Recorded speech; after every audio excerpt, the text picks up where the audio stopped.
তৃণমূল বিধায়ক সুদীপ্ত রায়ের বিরুদ্ধে আরো বিস্ফোরক অভিযোগ সরকারি টাকায় কেনা হাসপাতালের যন্ত্রাংশ যেত সুদীপ্তর নার্সিংহোমে।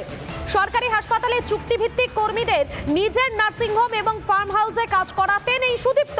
বিস্ফোরক অভিযোগ জমা পড়েছে সিবিআই এবং ইডির কাছে।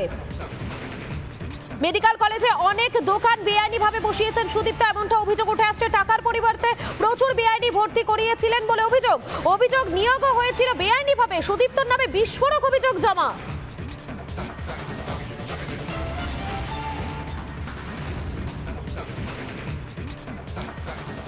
এই যে সুদীপ্ত রায়, যার বিরুদ্ধে ভুরি ভুরি অভিযোগ উঠে আসছে, এই সুদীপ্ত রায় কে?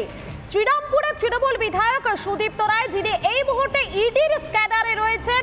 আমরা দেখতে পেলাম যে গতকাল তার বাড়ি এবং নার্সিংহোম, সেখানে ম্যারাথন তল্লাশি চালিয়েছেন ইডির আধিকারিকরা। প্রায় 20 ঘন্টার বেশি সময় ধরে একটা তল্লাশি চালানো হয়। জেরায় দফায় দফায় জেরার মুখেও পড়তে হয়েছে তাকে। এবং শ্রীরামপুরের তৃণমূল বিধায়ক এই সুদীপ্ত রায় এর আগে সিবিআই এর স্ক্যানারে পড়েছিলেন, আর এবারে ইডি স্ক্যানারে তিনি। আরজি করের রোগী কল্যাণ সমিতির চেয়ারম্যান 9 তারিখ ঘটনাস্থলে উপস্থিত ছিলেন এই সুদীপ্ত রায়। হাসপাতালের যে আর্থিক দুর্নীতি, সেই দুর্নীতিতেও নাম জড়িয়েছে সুদীপ্ত রায়। আরজি কর থেকে সামগ্রী পাচারের অভিযোগ, মেডিকেল সামগ্রী নিজের নার্সিং হোমে পাচারের অভিযোগ উঠে আসছে। এবং সুদীপ্ত রায়ের বিরুদ্ধে যিনি অভিযোগ করছেন শর্মিষ্ঠ মণ্ডল, তিনি কি বলছেন, তার কি বক্তব্য শোনাবো আপনাদের। বর্তমান স্বাস্থ্য ব্যবস্থার যে কঙ্কালসার চেহারা আমরা দেখতে পাচ্ছি, তার মধ্যে অত্যন্ত প্রভাবশালী একজন লোক ডক্টর সুদীপ্ত রায়। তিনি একজন বিধায়ক এবং তিনি আরজি কর মেডিকেল কলেজ ও কলকাতা মেডিকেল কলেজের রোগী কল্যাণ সমিতির একজন চেয়ারম্যান।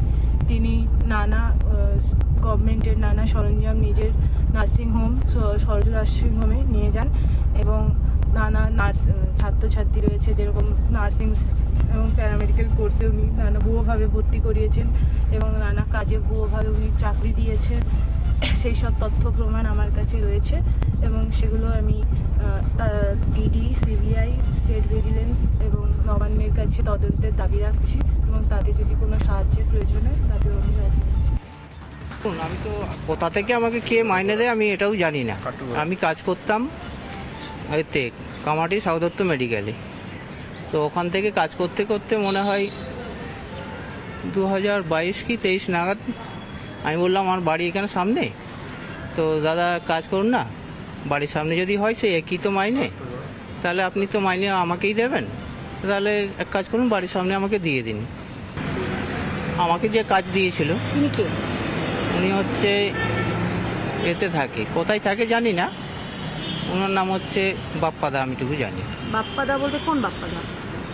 উনি সাউদত্তর ছিল, ম্যানেজমেন্ট ডিপার্টমেন্টে দেখাশোনা করতো। উনি কি ডাক্তার না নন মেডিকেল? না নর্মাল, ও কন্ট্রাকচুয়াল। আচ্ছা। তো কন্ট্রাকচুয়াল উনি কাজ দিয়েছিল, তো আমি বললাম তাহলে বাড়ির সামনেই দিয়ে দিন। বললো ঠিক আছে, তাহলে তুই যখন করতে চাইছিস সেখানেই কর। তো সেই হিসেবে আমি বললাম তাহলে চলে আসি। তো সেই হিসেবে আমাদের এখানে কাজ করছি। আরজি করার সাথে আপনার কি যোগাযোগ? আমার আরজি করার সঙ্গে আমার কোনো যোগাযোগ নেই। এখানে আপনার বেতন কত থেকে হয় আপনি জানেন? এখন আমাকে বাপ্পাদাই দেয় বেতন। বাপ্পাদা দেয়? বাপ্পাদা এই হসপিটালের সাথে কিভাবে যুক্ত সেটা আমার জানা নেই। কিভাবে যুক্ত সেটা আমি আমার বলতে পারবো না। সুদীপ্ত বাবুকে আপনি কিভাবে জানেন? সুদীপ্ত বাবু আমার কোনো জানাশোনা নেই। সুদীপ্ত বাবুর সঙ্গে আমাদের কোনো যোগাযোগ নেই। উনি আমাকে এমনি লেবার হিসেবে চেনে, আমি ওনাকে মুখ হিসেবে চিনি।